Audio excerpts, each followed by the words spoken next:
So we're back again with an update from the last video.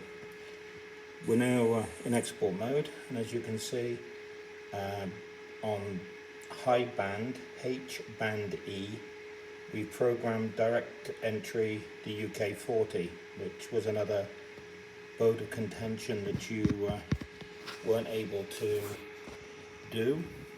So I'll try and see if we can find a good way of doing it.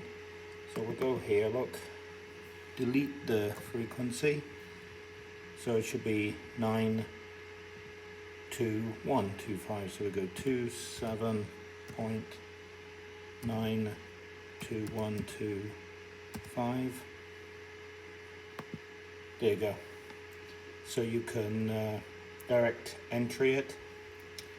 You can have repeater shift if you want, CTCSS on transmit and receive,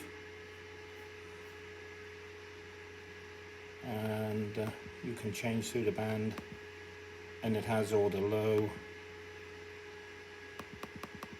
So let's go low D is into the 28s. Bit hard with the wrong hand, but never mind.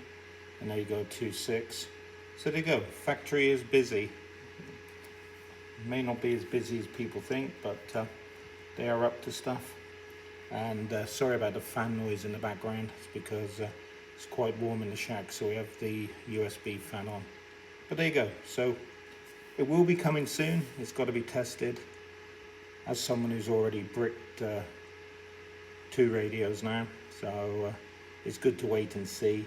But there will be a time very shortly that you'll be able to add these things, or your dealer will do it before you buy it.